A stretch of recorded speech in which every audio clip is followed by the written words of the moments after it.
तभी कसक ने अपनी मासूमियत भरी आवाज में कहा, आपका हाथ थामने के लिए आपका खड़ा रहना जरूरी थोड़ी है। आप ऐसे ही बैठे रहो तो भी मैं आपका हाथ थाम सकती हूँ, और रही जिंदगी भर की बात, तो मेरे पापा ने कहा है कि मैं आपका हाथ कभी ना छोड़ूं, तो मैं जब तक जिंदा हूं तब तक आपका हाथ थाम कर रखूंगी। कसक के दिए इस जवाब को सुनकर वहां जितने लोग खड़े थे सबके चेहरे पर बड़ी सी मुस्कान आ गई। और विजय जी अपनी बेटी के जवाब को सुनकर उसे प्राउडली देख रहे थे कि उन्होंने सिर्फ समझाने के लिए जो लफ्ज उससे कहे थे, उस पर उनकी बेटी अमल कर चुकी है। अब अभय से कुछ भी बोला नहीं गया, क्योंकि कसक के जवाब ने उसकी बोलती बंद कर दी थी। तभी कसक ने जैसे ही अभय के हाथ को छोड़ना चाहा ताकि वह अभय की व्हीलचेयर को पीछे से धक्का दे सके, लेकिन तभी अभय ने उसके हाथ को मजबूती से पकड़कर कहा, अभी तुमने कहा था ना कि तुम मेरा हाथ कभी नहीं छोड़ोगी, तो फिर अब क्यों छोड़ रही हो? अभय को देखते हुए कसक ने मासूमियत से कहा, मैं तो आपके व्हीलचेयर को धक्का देने जा रही थी। तभी अभय ने कहा, मैं इसे ऑटोमेटिक मोड में सेव कर रहा हूँ, तुम बस ऐसे ही मेरा हाथ पकड़े रहो। कसक ने हाँ में अपना सर हिला दिया। वही अभय और कसक को साथ देखकर रानावत फैमिली मुस्कुरा रही थी, क्योंकि उन्हें जैसी लड़की अपने बेटे के लिए चाहिए थी, अनफॉर्चुनेटली कसक बिल्कुल वैसी ही थी। सभी रजिस्ट्रार ऑफिस से बाहर आ गए और सब अपने अपने कार की तरफ जाने लगे। जब राघवेंद्र जी और राजीव जी ने अभय को कार में बैठा दिया तो कसक अपने पापा के पास जाने लगी। कसक को खुद से दूर जाते हुए देखकर अभय ने उसके हाथ को फिर से पकड़कर उससे कहा, अब तुम कहाँ जा रही हो? तो कसक ने अपने पापा को दिखाते हुए कहा, मैं पापा के पास बैठने जा रही हूँ। अभय ने पहले तो विजय जी को घूर कर देखा, फिर कसक को घूरते हुए उससे बोला, अब तुमने मुझसे शादी की है और तुम्हें तुम्हारे पापा ने हमेशा मेरा हाथ थाम कर रखने के लिए कहा है ना, तो तुम्हें मेरे साथ जाना चाहिए, ना कि अपने पापा के साथ। उद्धरण चिन्ह। अभय की हरकतें और उसकी टोन अभी एक जल कुकड़े पति के जैसी थी, जो अपनी पत्नी को किसी और के साथ नहीं देख सकता था, चाहे फिर वह उसके फादर ही क्यों ना हो। वही अभय की कार के पास जो राघवेंद्र जी खड़े थे, उन्होंने अपने बेटे राजीव जी के कान में कहा, ये तो अभी से जल कुकड़ा बन गया। राजीव जी ने हंसते हुए कहा, अच्छा है ना पापा, कश्वी नाम का भूत इसके सर से जल्दी ही उतर जाएगा। इतना कहकर दोनों हंसने लगे। कसक ने अपने हाथ को देखा जिसे अभय ने पकड़ रखा था, फिर अभय के चेहरे की तरफ देखा जो उसे ही देख रहा था। फिर कसक ने अपने पापा की तरफ देखा और अपने एक हाथ को फैलाकर कहा, पापा मेरा किट्टू मुझे दो, मैं उसे अपने पास लेकर बैठूंगी। विजय जी जो अपने घर में बैठने ही वाले थे, जब उन्होंने कसक की बात सुनी तो उन्होंने अपने गोद में कसक के उस सफेद फर वाले डोगी को देखा जिसका नाम कसक ने किट्टू रखा था।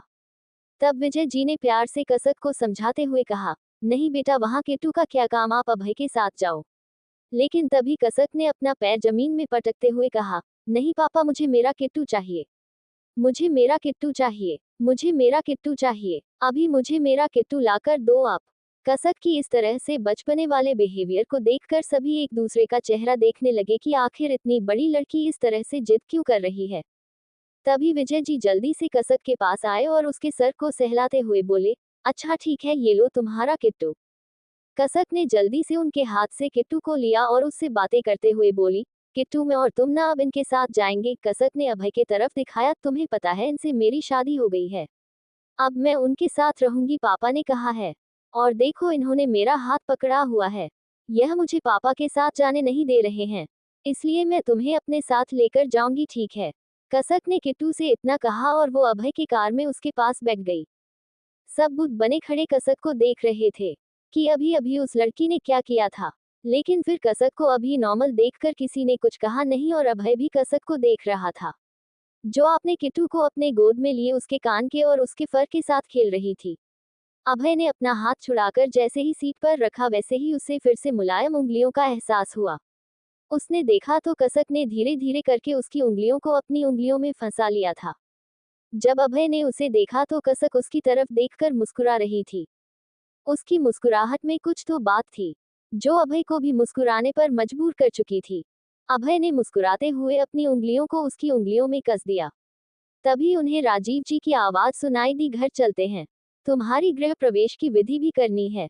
विजय जी अपने कार में जाकर बैठ गए। अभय और बाकी सबकी कार रजिस्ट्रार ऑफिस से निकल चुकी थी। वहीं विजय जी अपनी कार में बैठे ये सोच रहे थे कि क्या अभय को कसक के बारे में सब कुछ बता देना चाहिए या वक्त आने पर खुद अभय को उसके बारे में सब कुछ पता चल जाएगा। ऐसा कुछ था कसक के बारे में जिसे विजय जी अभी बताना नहीं चाहते थे। विजय जी अपनी आंखें बंद करके कार की बैक सीट से अपना सिर टिका लिए। थोड़ी देर में सबकी कार आकर रानावत हवेली के सामने रुकी तो सुनैना जी जल्दी से कर से उतरकर हवेली के अंदर चली गई।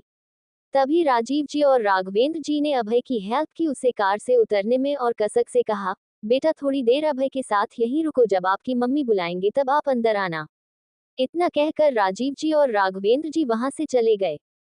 कसक ने जल्दी से आकर फिर से अभय का हाथ पकड़ लिया। अभय बार बार हाथ पकड़ने से थोड़ा इरिटेट तो हो रहा था, लेकिन उसने कुछ कहा नहीं था, क्योंकि अगर वो कुछ कहता तो आंखें उसे ही दिखाई जाती, इसलिए उसने चुप रहना ही ठीक समझा। कुछ मिनट के बाद सुनैना जी सर्वेंट के साथ आरती की थाल लिए जाकर दरवाजे के पास खड़ी हो गई और उन्होंने अभय और कसक को आवाज देते हुए कहा, बच्चों आप अंदर आ जाओ। अभय ने कसक जो उसका हाथ पकड़ी हुई थी, उस हाथ को पकड़े हुए अपने व्हीलचेयर को ऑटोमेटिक सेव मोड में किया और आगे बढ़ने लगा। तो कसक भी उसके आगे चलने लगी। कसक का पूरा ध्यान उस हवेली को देखने में था। वही कसक और अभय को उनके पीछे आ रहे विजय जी मुस्कुराते हुए देख रहे थे कि अब शायद उनकी बेटी की जिंदगी बदल जाए, उस प्यार मिले और उस प्यार के बदले में उनकी बेटी एक नॉर्मल लड़की बन जाए जिससे अनजान थे। दोनों जब दरवाजे पर पहुंचे तो सुनैना जी ने पहले आरती करके कसक और अभय दोनों की माथे पर तिलक लगाया और उसके बाद फिर दोनों के ऊपर चावल के अक्षत छिड़के। फिर उन्होंने चावल के कलश को सामने चौखट पर रखते हुए कसक से कहा, कसक बेटे सीधे पैर से इसे अंदर की तरफ ठोकर मारो और अंदर आओ, आज से तुम्हारी जिंदगी की एक नई शुरुआत होती है। इस घर में अब तुम्हें इस घर की इज्जत हमेशा बनाए रखनी है। सुनैना जी की बातें सुनकर कसक ने हाँ में अपने सर को हिलाया और जोर से पैर से चावल की कलश को ठोकर मारा, जिससे पूरा चावल फर्श पर बिखर गया। सब कसक के इस हरकत को देखते रह गए, लेकिन फिर भी सुनैना जी ने मुस्कुराते हुए कहा, चलो कोई बात नहीं, अब अंदर आ जाओ। कसक अब मुस्कुराते हुए अभय का हाथ पकड़े हुए घर के अंदर चली गई। वही विजय जी भी उनके पीछे पीछे चल रहे थे। कसक को थाल में लाल रंग घोले हुए सुनैना जी ने पैर रखकर आगे बढ़ाने को कहा तो उसने वैसा ही किया और अपने पैरों का छाप बनाती हुई फर्श पर बिछे सफेद चादर पर अपने पैर के निशान बनाने लगी। सभी रस्म हो जाने के बाद सभी आकर डाइनिंग हॉल में बैठ गए थे। तभी सर्वेंट उनके लिए कॉफी लेकर आए तो सभी ने कॉफी पीते हुए बात की कि अब डिनर का टाइम हो गया है, उसके बाद सभी अपने अपने कमरे में आराम करने जाएंगे। वहीं विजय जी ने अपनी कॉफी कप टेबल पर रखते हुए कहा, अब मुझे घर जाना चाहिए। वह अपनी जगह से उठे और कसक के पास आए और उससे बोले, कसक बेटा अब मैं घर जा रहा हूँ तो तुम्हें अपना अभय का और बाकी सबका ध्यान रखना है, ठीक है, बदमाशी नहीं करनी है। कसक ने उनके हाथ को पकड़ते हुए कहा, लेकिन पापा आप मुझे छोड़कर क्यों जा रहे हैं, आपके बिना मैं कैसे रहूंगी। कसक के सवाल को सुनकर विजय जी मुस्कुराए और उसके बगल में बैठे अभय के हाथ को पकड़कर कसक के हाथ पर रखते हुए विजय जी ने कसक से कहा, अब इस हाथ को जिंदगी भर थाम कर रखना और संभालना, तुम्हें मेरे बिना रहने की भी आदत हो जाएगी। बच्चे मैं हमेशा आपके साथ नहीं रहूंगा, लेकिन अभय हमेशा आपके साथ रहेंगे। इतना कहते हुए विजय जी ने अभय की तरफ देखकर मुस्कुराए। वही कसक भी अभी अभय की तरफ देख रही थी।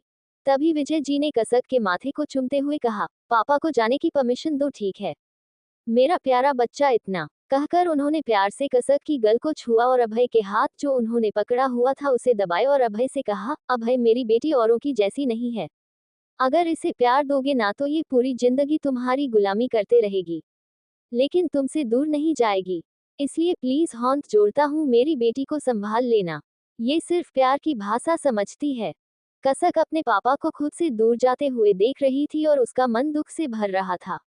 तभी उसे अपने कंधे पर किसी के हाथ महसूस हुई। जब उसने पलट कर देखा तो सामने सुनैना की खड़ी थी, जो उसे प्यार से निहारते हुए बोली, बेटा पापा कल फिर आ जाएंगे, इतनी परेशान होने की जरूरत नहीं है, तुम चलो डिनर कर लो, डिनर का टाइम हो गया है ना। कसक की आंखों से आंसू बह रहे थे, क्योंकि उसके पापा उसे छोड़कर जा रहे थे। तभी सुनैना जी ने प्यार से उसके गाल को पकड़ा और उसके आंसू साफ करते हुए कहा, अब आप इस घर की बहू है तो आपको इस घर में रहना है ना, पापा से जब मिलने का मन करे तो बता देना, मैं आपके पापा या फिर अभय खुद आपको लेकर जाएगा उनसे मिलवाने के लिए, ठीक है। अब चलो डिनर कर लो। उनकी इस तरह से ममता भरे व्यवहार को देखकर कसक का दिल एक प्यार भरे एहसास से भर गया। कसक ने हाँ में सर हिलाया तो सुनैना जी उसका हाथ पकड़कर उसे सबकी बीच डाइनिंग टेबल पर लेकर आई, जहां राघवेंद्र जी, राजीव जी और अभय डिनर करने के लिए बैठ चुके थे। सुनैना जी के पास खड़ी कसक उन्हें देख रही थी और सुनैना जी सबके प्लेट्स में खाना सर्व कर रही थी। जैसे ही उन्होंने कसक की प्लेट में खाना सर्व किया और वह अपनी चेयर पर बैठी इस उम्मीद में कि अब कसक अपने चेयर यानी कि अपने हस्बैंड अभय की बगल वाले चेयर पर बैठेगी, तभी कसक की अगली हरकत ने उन सबको हैरान कर दिया। क्योंकि सुनैना जी के अपने चेहरे पर बैठने के बाद कसक ने अपनी प्लेट उठाए और वो उनसे कुछ दूरी पर जाकर नीचे फर्श पर बैठ गई। वो अलथी पलथी मार कर बैठी और खाना को सब्जी के साथ मिक्स करने लगी। उसने जैसा ही पहला कौर अपने मुंह में डालना चाहा तभी सुनैना जी जल्दी से उसके पास आए और उसे जमीन से उठाते हुए बोली, ये क्या कर रहे हो? आपको यहाँ पर बैठकर खाने की कोई जरूरत नहीं है बेटा, चलो हमारे साथ ऊपर चेयर पर बैठकर डिनर करो।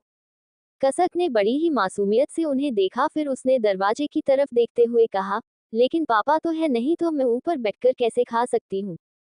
उसकी इस बात को सुनकर वहां बैठे सभी लोग हैरान रह गए कि उसके पापा के यहाँ न होने से और कसक के ऊपर डाइनिंग टेबल के चेयर पर बैठकर खाने से क्या कनेक्शन है।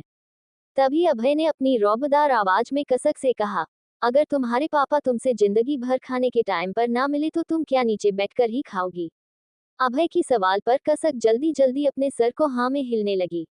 तो एक बार फिर से पूरा राणावत फैमिली हैरानी से कसर को देखने लगा। तभी राजीव जी ने कसक से पूछा, लेकिन ऐसा क्यों बेटा कि जब तुम्हारे पापा रहेंगे तो ही तुम डाइनिंग टेबल पर ऊपर बैठकर खाना खाओगी और नहीं रहेंगे तो नीचे बैठकर खाओगी? तभी कसक ने उनसे कहा, क्योंकि पापा के रहने पर ही मैं डाइनिंग टेबल पर बैठकर खाना खा सकती हूँ। पापा के न रहने पर अगर मैं ऐसा करती हूँ तो दी और आंटी मुझे मारती हैं। उसके इस जवाब ने सबके ऊपर बम फोड़ा और सब उसे हैरानी से देखने लगे। तभी सुनैना जी उसके पास आए और प्यार से बोली, लेकिन क्यों बेटा? तभी कसक ने अपनी मासूमियत भरी आवाज में सुनैना जी से कहा, मुझे नहीं पता, दी और आंटी कहती है कि मैं उनके परिवार का हिस्सा नहीं हूँ, इसलिए मैं डाइनिंग टेबल पर बैठकर खाना नहीं खा सकती। पापा रहते हैं तब मैं पापा के साथ बैठकर खाती हूँ, लेकिन जब पाप नहीं रहते हैं तो मुझे फर्श पर बैठकर ही खाना होता है। उसके इस बात को सुनकर पूरा परिवार बिल्कुल हैरान था कि आखिर ये लड़की क्या बोल रही है। तभी सुनैना जी ने प्यार से उसके गाल को सहलाते हुए उसके माथे को चूम कर कहा, लेकिन यहाँ पर ऐसा कुछ नहीं है बेटा, तुम चलो हमारे साथ बैठकर ऊपर डिनर करो, ठीक है? सुनैना जी ने कसक के प्लेट को उठाया और उसका हाथ पकड़कर उसे डाइनिंग टेबल पर लेकर आ गई। उसे अभय के बगल वाले चेयर पर बैठाकर पहला कौर अपने हाथों से खिलाया। वही कसक उनकी इतने प्यार भरे जेस्चर को देखकर बस उन्हें ही देखती रही और सुनैना जी ने उसे एक के बाद एक कौर अपने हाथों से ही खिला दिया। ना तो कसक ने उन्हें रुकने के लिए कहा और ना ही सुनैना जी रुकी, उसे प्यार से खिलने लगी। क्योंकि सुनैना जी को हमेशा से एक बेटी चाहिए थी, लेकिन उनको सिर्फ 2 ही बेटे थे। उन्होंने थर्ड टाइम बेटी के लिए ट्राई किया था, लेकिन अनफॉर्चुनेटली उनका मिसकैरेज हो गया था, जिसके बाद डॉक्टर ने कहा कि वह दोबारा मां नहीं बन सकती और उनकी बेटी की जो ख्वाहिश थी वह अधूरी रह गई। वह हमेशा से अभय की गर्लफ्रेंड में अपनी बेटी देखा करती थी, लेकिन काशवी की कुछ हरकतें उनके दिल को दुखा देती थी। लेकिन आज कसक पर उन्हें अपनी बेटी नजर आ रही थी, जिस पर वह अपना सारा प्यार लुटा देना चाहती थी। सुनैना जी को कसक के ऊपर प्यार लुटाता देखकर राजीव जी और राघवेंद्र जी समझ रहे थे कि उनकी ममता उमड़ कर बाहर आ रही है। वहीं अभय ने जैसे सुना कि काशवी कसक को मारती है सिर्फ डाइनिंग टेबल पर बैठकर खाने पर, तो उसे काशवी के ऊपर बहुत गुस्सा आने लगा था। हमेशा तो वह यही कहती थी कि कसक ने उससे उसका सब कुछ छीन लिया, लेकिन यहाँ तो बात कुछ और ही सुनने को मिल रही थी। सब मुस्कुराते हुए डिनर कर रहे थे। वहीं अब कसक का किट्टू भी अपना पेडिग्री बाउल खत्म कर चुका था। जब सबका डिनर हो गया तो सुनैना जी ने कसक से कहा, अब तुम अभय को कमरे में लेकर जाओ और दोनों आराम करो, ठीक है? कसक ने भी हाँ में अपना सर हिला दिया। वही जब सब उठकर अपने अपने कमरे की तरफ जाने लगे तभी उन्हें एक लड़का जोर से चिल्लाते हुए हवेली के अंदर आते हुए नजर आया। Hey bro, I am really sorry, मुझे नहीं पता था कि आपकी शादी कल होने की बजाय आज हो जाएगी, इसलिए मैं आज अपने फ्रेंड्स के साथ पार्टी कर रहा था, लेकिन जैसे ही मुझे ये पता चला कि आज ही आपकी शादी कर रहे हैं मेरे डैड और प्यारे दादू, तो मैं फटाफट वहां से निकल गया आपकी शादी अटेंड करने के लिए। लेकिन सॉरी, अनफॉर्चुनेटली मैं शादी में नहीं पहुंच पाया। लेकिन फिकर नॉट माय ब्रो, मैंने आपके लिए एक बहुत ही यूजफुल गिफ्ट प्रिपेयर किया है। सबकी आंखें उसे ही देखने लगी थी। तभी राजीव जी ने उससे कहा, आयुष तुम कभी घर पर रहते हो? तुम्हें पता भी है कि घर पर क्या क्या हुआ है? तुम्हारे भाई की शादी कल होने वाली थी काशवी से, लेकिन आज ही उसकी शादी हो गई है, काशवी की बहन कसक से। राजीव जी के इस बात पर सामने खड़े आयुष ने बिना ध्यान दिए आगे बढ़कर अपने भाई अभय के पास आया और उसके तरफ झुककर उसके कान में बोला, भाई आई नो कि अभी आपका पैर काम नहीं कर रहा है, लेकिन आप जल्दी ठीक हो जाओगे। लेकिन एक बात कहूँ, बेड पर आप घुटने के नीचे का काम कर पाओ या ना कर पाओ, लेकिन घुटने के ऊपर का जो आपका हथियार है वह बाखूबी काम करेगा, इसलिए मैंने आपके लिए ये यूजफुल गिफ्ट प्रिपेयर किया है। इतना कहते हुए आयुष ने अपने हाथ को अपने पॉकेट से बाहर निकाला तो अभय ने देखा कि उसके हाथ में एक चॉकलेट फ्लेवर कॉन्डोम पैकेट था, जिसे देखकर अभय की आंखें बड़ी बड़ी हो गई। वह अभी कुछ कहता तभी आयुष ने फिर से उससे कहा, आई नो भाई कि आप अभी कमान अपने हाथ में नहीं ले सकते, लेकिन मेरी भाभी तो ले सकती है, और अगर आप मुझे जल्दी ही चाचू बनाना चाहते हो तो इसका यूज मत करना। लेकिन अगर अभी आपका मूड मुझे चाचू बनाने का नहीं है तो आपको और भाभी को इसकी बहुत जरूरत पड़ेगी। So go your room and enjoy your night. इतना कहकर आयुष राजीव जी की तरफ मुड़ा, तभी उसने देखा कि राजीव जी के पास एक बहुत ही प्यारी सी और सुंदर सी लड़की खड़ी है। वो लड़की उसके लिए अनजान थी, तो वो उछलते हुए उसके पास आया और उसके आगे हौंक बढ़ाते हुए बोला, हाय मैं आयुष रानावत, अभय रानावत का छोटा भाई, और तुम कौन हो? तभी कसक अपना हाथ आयुष से मिलाते हुए बोली, हाय मेरा नाम कसक है। इतनी प्यारी आवाज सुनकर आयुष उसके हौंक को पकड़े हुए उसमें खो गया था। तभी राजीव जी ने आयुष के कंधे पर टैप करते हुए कहा, सपनों की दुनिया से बाहर आओ, तुम्हारे भाई की वाइफ और तुम्हारी भाभी है। तभी आयुष ने बेख्याली में राजीव जी से कहा, तो क्या हुआ? लेकिन देर से ही उसे ख्याल आया कि अभी उसके डैड ने क्या कहा है। तो आयुष ने अपने डैड राजीव जी की तरफ देखा तो उन्होंने हाँ में अपना सर हिलाया। फिर वह कसक की तरफ मुड़ा और बोला, तुम मेरी भाभी हो? कसक ने हाँ में अपना सर हिलाया तो आयुष ने कहा, लेकिन मेरी भाभी तो काशवी बनने वाली थी, तुम कैसे बन गई तभी? लेकिन अच्छा ही हुआ कि वो मेकअप की दुकान मेरी भाभी नहीं बनी। उसके इतना कहने पर अभय उसे घूरने लगा। राघवेंद्र जी ने आयुष को अपनी तरफ खींचते हुए कहा, क्योंकि कश्वी ने तुम्हारे भाई से शादी करने से मना कर दिया था, और अगर शादी नहीं होती तो पूरे स्टेट में हमारी कितनी बेइज्जती हो जाती, इसलिए हमने विजय की दूसरी बेटी कसक से अभय की शादी कर दी। जैसे ही राघवेंद्र जी ने ये कहा, अभय ने गुस्से से अपने हाथों की मुट्ठी बांध ली। वही आयुष फिर से मुड़कर कसक को देख रहा था, लेकिन आयुष अपनी हरकतों से बाज आने वाला नहीं था, तो वह फिर से उछलते हुए कसक के पास गया और उससे बोला, हेलो माय डियर स्वीट भाभी, मैं आपका प्यारा देवर, भाभी से बढ़कर बेस्ट फ्रेंड्स रहेंगे और दोनों एक दूसरे के साथ मिलकर। फिर वह कसक के नजदीक गया और उसके कान में बोला, पूरे परिवार को हम दोनों परेशान कर देंगे, ठीक है? इतना कहकर आयुष हंसने लगा और उसने हाई फाई करने के लिए अपना हाथ ऊपर उठाया तो कसक भी उसकी तरह उछलकर हंसते हुए आयुष को हाई फाई देते हुए बोली, हाँ ठीक है, मैं भी ऐसा करूंगी, हम दोनों बेस्ट फ्रेंड बनेंगे।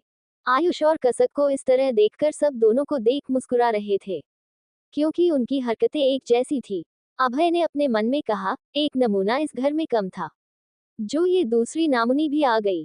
तभी आयुष ने कसक की तरफ झुकते हुए उसके कान में धीरे से कहा, भाभी मुझे ना छोटे बच्चे खिलाने का बहुत शौक है, तो आपको एक काम करना है। आयुष के इतना कहने पर कसक बड़े गौर से आयुष की बात सुनने लगी। आयुष ने कहा, भाभी अपना भाई को कॉन्डोम यूज करने मत देना, और आज रात तो उन्हें सोने ही मत देना। आप दोनों एंजॉय करना बिना कॉन्डोम के, और मुझे जल्दी से चाचू बना देना। आयुष की बातें कसक को समझ तो नहीं आई थी, लेकिन फिर भी उसने आयुष की बातों पर अपने सर को जल्दी जल्दी हाँ में हिला दिया। अब देखना यह था कि रात भर कसक अभय से क्या कराने वाली थी। कसक के यूं जल्दी जल्दी अपने सर को हिलाने से आयुष के चेहरे पर बड़ी सी मुस्कान आ गई, कि अब तो उसका प्लान कामयाब होगा और उसकी भाभी उसके भाई को रात भर परेशान करेगी, क्योंकि अभी तक कसक के बिहेवियर को आयुष ने नोटिस नहीं किया था, कि वह उनकी तरह नॉर्मल नहीं है। तभी कसक ने आयुष का हाथ पकड़कर उससे कहा, बेस्ट फ्रेंड मैं तुम्हें क्या कहूंगी। कसक के यूं अचानक आयुष के हाथ को पकड़ने से अभय का चेहरा देखने लायक था, क्योंकि जब से आयुष आया था तब से अभय आयुष और कसक पर ही अपनी नजरें बनाया हुआ था। लेकिन अभी जैसे ही कसक ने आयुष के हाथ को पकड़ा, अभय जैसे तिल मिला गया हो। वो बोलना तो चाहता था कि कसक उसका हाथ छोड़ो, लेकिन वो ना तो कुछ बोल पा रहा था और ना ही अपने अंदर उठ रहे जलन को रोक पा रहा था, कि उसकी बीवी उसके भाई का हाथ पकड़ रही है, और जिस तरह से कसक ने अभी आयुष को बेस्ट फ्रेंड कहा था, उससे भी अभय को जलन हो रही थी।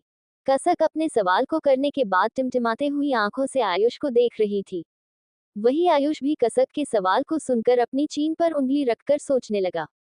कुछ देर सोचने के बाद उसने कसक से कहा, भाभी वैसे तो देवर भाभी का रिश्ता फ्रेंड्स जैसा ही होता है, तो आप मुझे देवर जी कह सकती हो, लेकिन ये बहुत ओल्ड हो गया है। तो एक काम करते हैं, देखो लड़की लड़की जब बेस्ट फ्रेंड बनती है तो उन्हें बेस्टी कहते हैं, जब लड़का लड़का बेस्ट फ्रेंड बनते हैं तो उन्हें बेस्ट फ्रेंड ही कहते हैं। लेकिन जब मैं और आप यानी कि एक देवर और एक भाभी बेस्ट फ्रेंड बनेंगे तो क्या कहेंगे? आयुष फिर से सोचने लगा और इस बार कसक भी उसके साथ सोच रही थी, और अभय और बाकी सब उन दोनों को देख रहे थे।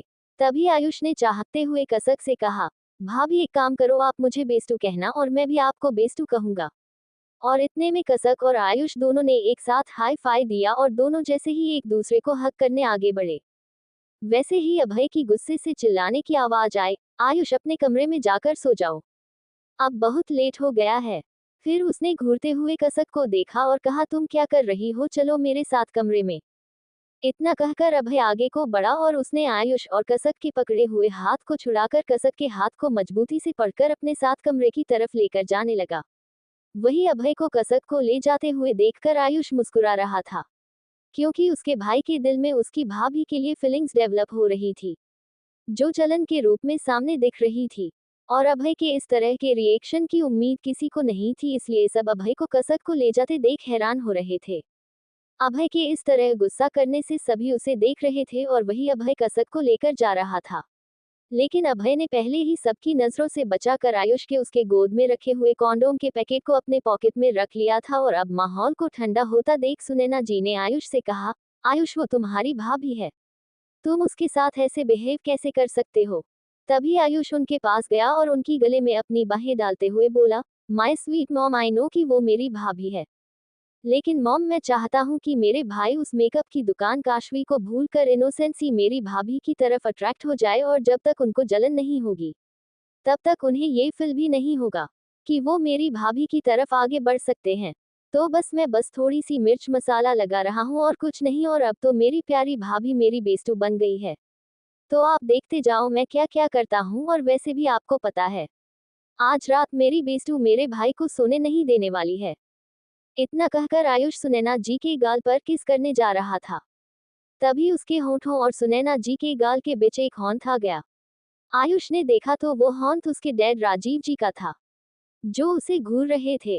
राजीव जी ने आयुष के मुंह को दूर हटाते हुए कहा, शर्म कर, ये तेरी माँ और मेरी बीवी है, तू शादी करके अपनी बीवी ले आ, उसके बाद उसके जितने चाहे गाल पर किस करते रहना। उनके इतना कहने के बाद आयुष 2 कदम पीछे हटा और फिर झटके से सुनैना जी के गाल पर किस करके तुरंत भागकर सीढ़ियों से अपने कमरे की तरफ चला गया, और सुनैना जी उसके हरकत पर हंसने लगी। तभी राजीव जी मुंह बनाते हुए अपने कमरे की तरफ चले गए और सुनैना जी भी उनके पीछे हंसने हुई चली गई।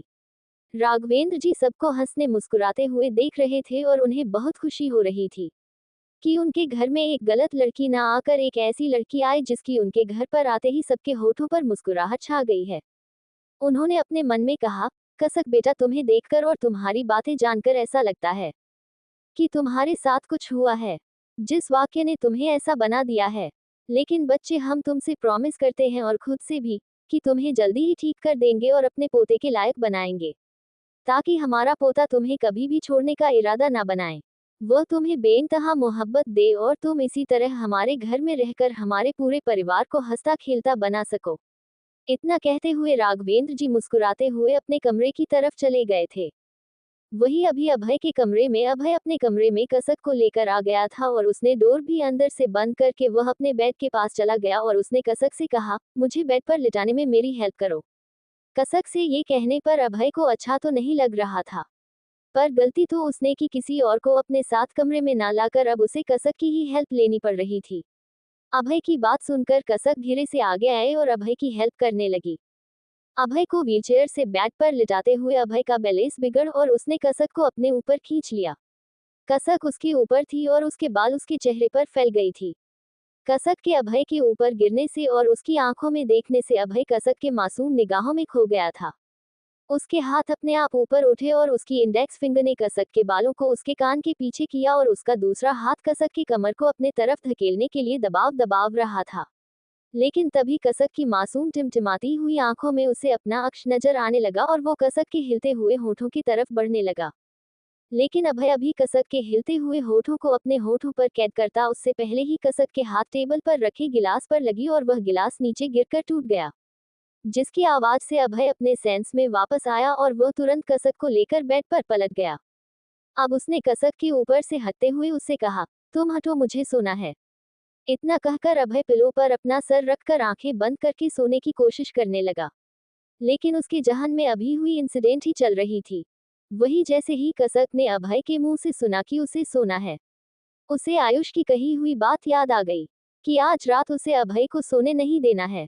कसक ने खुद में बुदबुदाते हुए कहा, बेस्टू ने कहा था कि मैं आज रात इन्हें सोने ना दूं, और बेस्टू ने तो ये भी कहा था कि ये मेरे साथ कुछ करेंगे, लेकिन इन्होंने तो अभी तक कुछ किया ही नहीं है। अगर ये मेरे साथ कुछ किए बिना ही सो गए तो मेरा बेस्टू मुझसे नाराज हो जाएगा। नहीं नहीं, जब तक ये मेरे साथ कुछ करते नहीं मैं इन्हें सोने नहीं दूंगी। खुद से बड़बड़ाने के बाद कसक जल्दी जल्दी उठी और सीधे अभय के ऊपर आ गई और उसके चेहरे को अपने दोनों हाथों से पकड़ लिया। अभय, जिसने अभी अपनी आंखें बंद ही की थी, कसक के इस हरकत से अभय आंखें फाड़े उसे देखने लगा, और जैसे ही अभय ने कुछ कहना चाहा तभी कसक ने उसकी आंखों में आंखें डालकर देखते हुए उससे कहा, जब तक आप हमारे साथ कुछ करेंगे नहीं तब तक हम आपको सोने नहीं देंगे, पहले आप हमारे साथ कुछ करो उसके बाद सो जाओ। कसक के इस हरकत के बाद क्या करेगा अभय कसक के साथ, इससे आगे जानेंगे कि आगे इस कहानी में क्या होगा। लेकिन उसके लिए आप सबको पढ़नी पड़ेगी मेरी ये कहानी, जिसका नाम है डेविल्स लिटिल गर्ल।